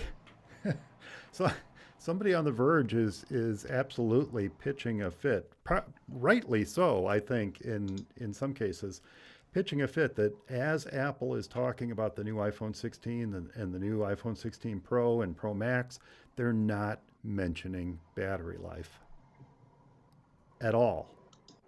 They did. And his last statement is written in all caps. Tell us how much battery life, Apple. I'm literally begging you, he writes. They did mention that. I think they did. In an earlier slide, they said 20 or 30% more battery, wasn't it? I thought I saw it go by. Although all that's on the card is best iPhone battery life on Pro Max. It doesn't actually give numbers. There was didn't a give me numbers percentage earlier on. No, I can't see the slide now because it was quite a few back. 20% less power usage. Right. So whatever the 17 was with their power usage, you get 20% more. So that implies no change in battery. Well, 20% less power used means longer battery life. But what I'm saying is the battery itself has not changed. That it's the same. Oh, I see. The number of milliamp hours, you mean? Yes. Yes. Ah, yes. They probably won't go into that detail. So we'll have the 14 at $599, the 15 at $699, the 16 at $799, and the 16 Pro at $999, and then down on the other end of the scale, the SE for $429. Look, I say this every year. There's just too much of a spread in this lineup. They need to narrow this down. All this does is inject confusion into the purchasing process. Yeah, I think that could probably do with taking a couple models out of the middle. Sorry. So, Mike, how would you cut it down? Yeah, I'm serious question. What? I would get rid of the 14 for one. We don't need a phone at $599, $699, and $799. All three different models with wildly different capabilities, or actually not. They're all very, very similar. I think there are people out there. I mean, I had a friend who finally got him to buy an iPhone. He was on an Android. He lost his Android phone, but he went with the iPhone 13 when he bought it because he didn't want to spend the money on it. And he wanted to. He is in the market for someone who just wants a basic iPhone. He doesn't want to have to spend a little extra on the 15 because that's what would happen is the 15 staying in the line and going to the 16. But you got the 14 there because it's gonna be a little less price, and some people don't want to have the latest greatest technology. So I think it's smart what Apple does. They dropped the 13, now we're at the 14, and then that's what they've been doing every year since. Good point, Dave. Thinking about it more, I would drop the 15 from that lineup. Either drop the 15, keep the 14 at $599, the 16 at $799, or make the 15 the $599 phone. Yeah, that's the thing. They won't do it because that's just 1 year generation. That's what Apple's track record's been for many years. Is they dropped that $599 sweet price for the model before the last model of 15 was last year and 14 is 2 years ago. The SE serves one purpose. It provides a small phone. That and very much economical. I mean, but it's also long in the tooth. I mean that they've been rumoring that iPhone model was going to get updated next year and maybe go with that's the only one left now in the line that has a Lightning connector still. So, good point. Don't forget we often see announcements after the announcements, so it's not impossible that we could see the SE get a press release update. There was rumors today, tomorrow, But Mike, I want to bring up one other market that I don't think you're thinking about, or maybe you are, and that is kids. Parents are not going to want to hand their kids a $999 iPhone, let alone a $1,200 iPhone. But at $599 for the capabilities and the gaming capabilities, because the kids are going to be screaming that they want, as good as the parents are willing to buy them. Maybe you don't buy them a game console and a phone and this and that. Maybe you just all buy them one. And I don't have kids, so I don't have any experience with this, but it would seem to me to be a way to compromise and give the kids something they can use, not just gaming, but every other way as well. All right, how about split the difference? Keep the 15, drop the 14, make the 15 $649. Yeah, there's still a price barrier there. It starts with a 6 instead of a 5. No, you're still at 6. The 14's at 6. Oh, is it? Okay. Yeah, $599. So it's a $50 difference. You get a nicer phone. People who know the difference between the models or care about the difference between the models are going to pay the extra $150. Of course, this is the market that... Look, this is why it all exists. It all exists just for people to be confused and just go with the 16 by default. Spend the extra money. Apple's not going to sell a ton of the 14s, I don't think. Well, Yeah. that's I a great think point. I think the existence of the iPod Touch back in the day was one of those things that was extremely popular for kids, i.e., Yeah. the same quality of the phone, but without the phone app for significantly less money. So in my book, I think it's a little bit of a shame that the iPod Touch went away. Cost-conscious parents can purchase a used iPhone. Sure. They can indeed, yes. Fair point. Or refurbished. Yeah, but anyway. So They they're can buy wrapped my up. iPhone 12 Pro. Yeah. They can buy. Darren's iPhone 12 Pro is for sale, for everyone. sale. Yeah. So for storage, Dave, I'm sorry, your 2 terabyte didn't happen. 256 is $11.99. Yeah. 512 is $13.99. 1 terabyte is $15.99. Wow. Bummer. Although So with for- USB-C, it's a lot easier to add that external storage. Yes, exactly. And I think I'm pretty sure that I've got this right, that you can record now directly to external storage. Mhm. You can indeed. You I can. believe you can, Yeah. yeah. It's very Yeah, powerful. so- Yeah. So You can even there's NVMe enclosures you can get. Just pop those in, and they're so slim and small. You can just almost glue them to the back of the phone, and you can have like 5, 10. Not that big actually. Maybe at least 2 terabytes worth of storage. Being able to film directly to the card. It's very, very quick. I wouldn't be surprised if there aren't cases already out there that have that capability, or if not, give Amazon 15 minutes and they'll have them. Darren, you can connect a Synology NAS to it now if you want to. You just need a decent length cable. Just, Yes. jack it in there. The and 100-foot cable might cramp your style attack. You've got terabytes and terabytes of storage on there. That's right. Yeah. You're covered. Well, we're wrapped. Tim wrapped things up here. Before we go device by device, and we don't have to spend a whole lot of time on any of them because folks will have plenty of opportunity to check this all out on Apple's site as a matter of fact. But Apple talked about the Watch 10, the Watch Ultra 2, right? It's still the 2. It's not the 3.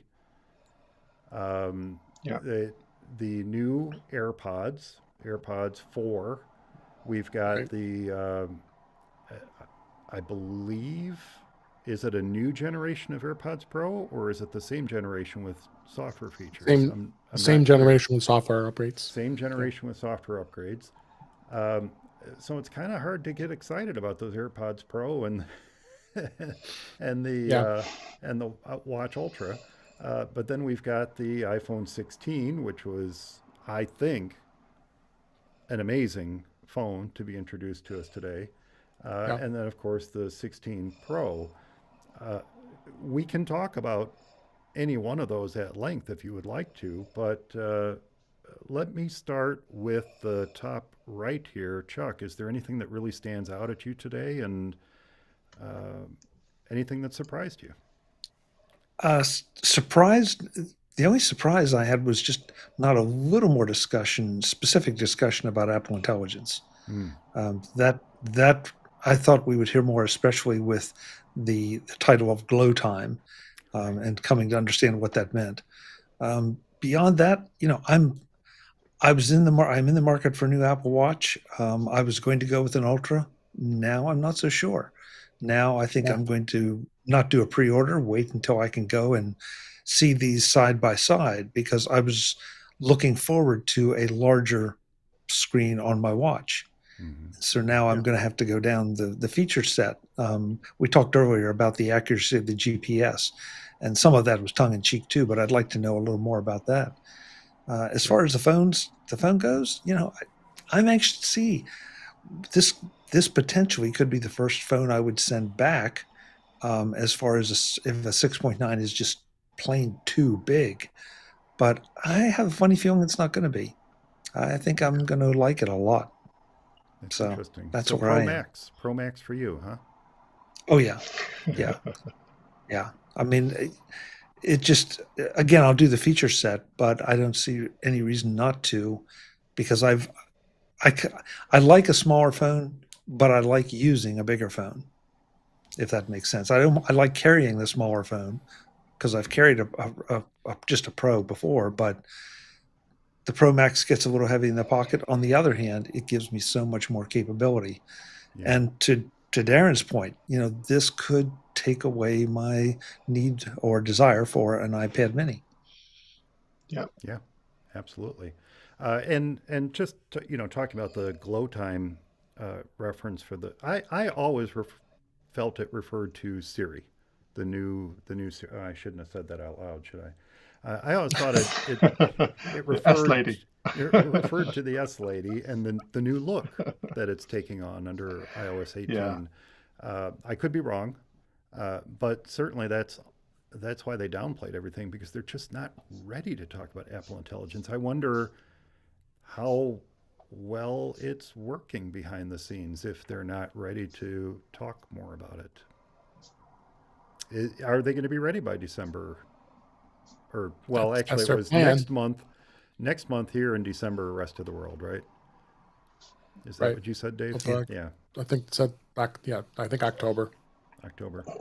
So I don't know how ready they'll be with it. It's supposed to come in Yeah. 18.1 anyway. Darren, we Yeah. know you're gonna hop on that iPhone 16 Pro, if not That's the what I've got Max. my eye on. Yeah. Yeah. Yeah. Anything else stand out at you today? Well, no, not really. Mainly, mainly that I was here for the OSs. As Chuck said, they didn't go into too much detail with the OS, especially around Apple Intelligence. But I'm expecting um, them to drip feed us Apple Intelligence features over the next few months, up until Christmas time. So I think they will do it. They will get there. I've heard some good positive results out of people using the latest betas for Apple Intelligent features, but it's not just one thing. Like I said earlier on, I think it's sprinkled Mm. throughout the entire OS.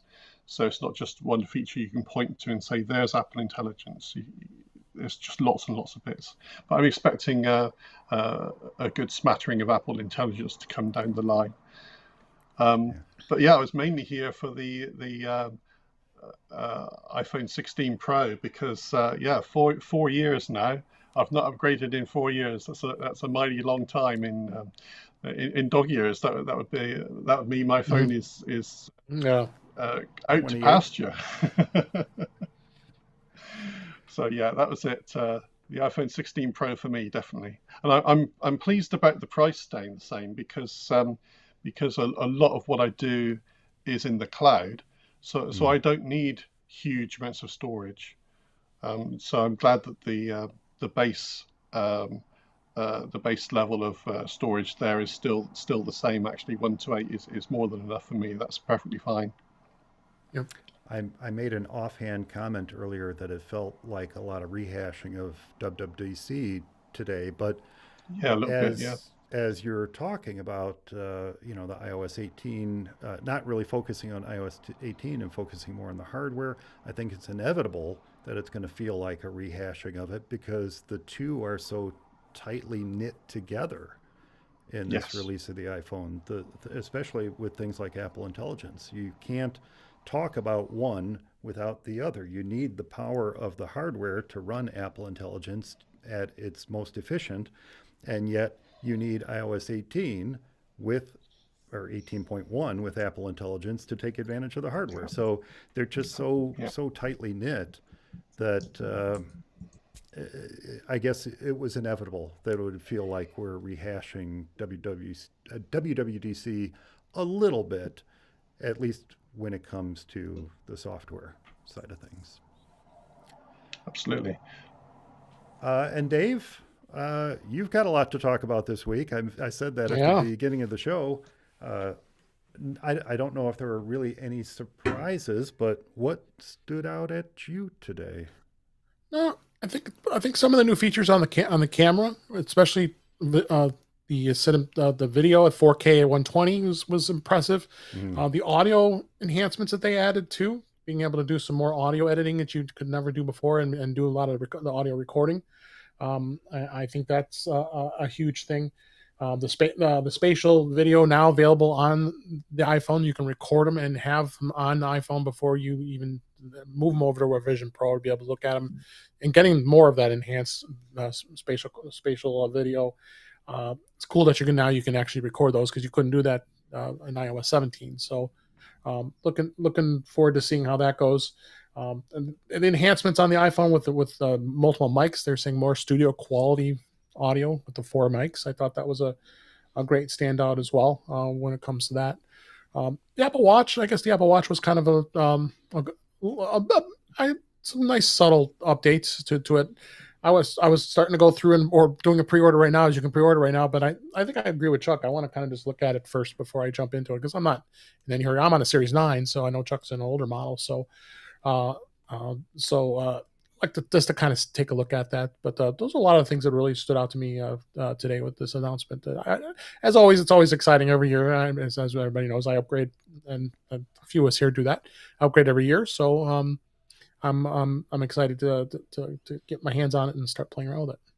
Yeah, I was going to ask you about that. You're still in Apple's the upgrade what program. Do they call it? Just the trade-in program? Is that what it's called? Yeah, the trade-in program. Yep. Yeah, been doing that for years. You kind of automatically get a new iPhone if you opt to get one each and every year. Right. So it's almost a no-brainer for you. And a family member waits for a while. She is my sister-in-law. She has my old iPhone 12. So I said, I think it's time that you go with at least to the 15, because I mean, it's not. I don't have a lot much more left to pay on it. And she, you can think about. I think it's about $700 I have left to pay on this, versus her going and buying a new one, and the 15 will be more. And this has 512. And this also has 512 storage, so that she can get a ton of storage on this too. So. So not every year she's not like me. So she waited like Darren was on the iPhone 12. I told her, yeah, I think you're due. The 4 years is a long time. Yeah. But yeah, I upgrade every year, and it's the Citizens One Bank is the bank that does the financing versus using the Apple Card. So it works every year. It works well for me, and I've been in that program since day one. So that's been, God, can't even think back how many years it's been now. Well, you guys know me. I don't always jump on the latest iPhone. I have the iPhone 13. I still feel like, that's fine, for my needs. I'm a little different than I think some of you are, in that a lot of my computing does not take place on the phone. It's more of a casual device for me, and yeah, I do occasionally make phone calls with it. So there's that. But I don't necessarily feel the need to jump on a 16, although I am interested in the new watch. But like all of you, I'd like to see it in person first, I think. I really want to know how that larger screen is going to look and feel on my wrist, especially with the thinner casing. I'm worried it's just going to feel too big, which sounds counterintuitive. But when it's flatter but wider, it's got that, well, let's make fun of our MacBook Pro 17s, that lunch tray effect, I'm strapping a lunch tray to my wrist because I now have a larger, flatter device that I'm strapping on. So we'll see. I'd like to see it in person. Mike, for what it's worth, I'm just up on the Apple Watch page. So the Apple Watch Series 10 comes in a 46 millimeter or 42 millimeter aluminum or titanium case. The Apple Watch Ultra 2 is a 49 millimeter. So it's not quite as big as an Apple Watch 2. Not quite as big, and the Apple Watch 2 is thicker, though. And I think it's the thickness that helps, in my mind anyway, forgive the larger display. I don't know. Yeah. I'm interested. I'll have to see. I'll have to see how it fits. Try one on. Yeah, exactly. Yeah, exactly. That was how I made the decision to go with the size watch I went to way back in the beginning. You guys all know Barry Folk, a good friend of the show, good friend of all of our shows, And I was debating with him over which size to get, and he just whipped his off his wrist and said, "Here, try mine on." And that was it. That was the deciding factor to say, okay, this feels good. This feels like the right size to me.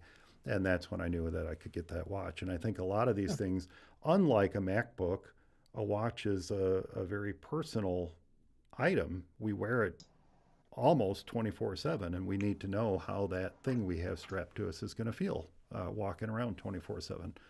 So yeah, very impressive. And Dave Hamilton did the same thing to me with the Ultra, and so that's why I've started thinking about the Ultra, because it's like, that's not too big on my wrist. Yeah. And I don't have a big wrist, but that's not too big. I could do that, and I would have all that nice screen real estate to work with. Yep. So, yeah, absolutely. Anything else you guys would like to bring up before we wrap up? This is one of the longest reaction times in a long time. This was I was expecting a short presentation today, and we had a pretty long one, a little over an hour. Hour 40. Yeah. So anything else you'd like to bring up? No, I'm good. I think we're good. All right, then I think that's going to do it for this episode of For Mac Guys Only. I hope everyone enjoyed it. Remember, I do love to get your letters, so if you have any comments about the show, a tip to share, a software or hardware problem with your Mac, or you'd like to share your thoughts on what was announced at Apple's It's Glowtime event today, you can leave your thoughts in this week's show notes found at formacguysonly.com, or you can drop me a line, mike@formacguysonly.com. And do be sure to subscribe to the show's YouTube channel at youtube.com/FMEOTV. And you can click that little notification bell so you can find out when we're going live. You can join the chat room and be part of our studio audience at each of our recording sessions. And you can also catch all the behind the scenes stuff that doesn't make the final cut of the show. Chuck, what is the best way for folks to get a hold of you? Stop by macvoices.com. We have a new website. Coincidentally, thanks to Mr. Mike Potter, we have a new website with a lot of new, easier to find contact options, both on email as well as on social media and some of the other things Mac Voices offers. And if you are just on social media, you can find me as @Chuck Joyner. Thanks for having me, Mike. These are always fun. I always love trying to help you spend your money. And Dave, what's the best way for folks to get a hold of you? Yeah, thanks for having me, Mike. Appreciate it. You can go to In Touch with iOS at intouchwithios.com. We'll definitely be covering a lot for this event for this week. It's a lot to talk about. I'm on Mac Voices Live as well with Chuck Joyner and our great among friends. So we'll be talking a lot about that tomorrow as well. And then I'm also on my YouTube channel, youtube.com/intouchwithios, as well as on my Mastodon at DaveG65 at mastodon.cloud. Thanks. Awesome. And Darren, of course, we know that the best way for folks to get a hold of you is to just write to me, Mike at formacguysonly.com, if you have any questions or comments you'd like to share with Darren, which we do get quite a few now these days. I happily pass them along to him. Thanks for joining us, Darren. Yeah. Okay, no worries. Great to be with you guys again, as normal. I've officially made it onto the FMEO website now, as well as on the contact page. That's right. Meet you the and team. Princess both. Indeed. Indeed. Well, thanks so much for listening, everyone. Thanks to Chuck and Dave and Darren for joining me this episode. Stay subscribed, and we'll talk to you next time.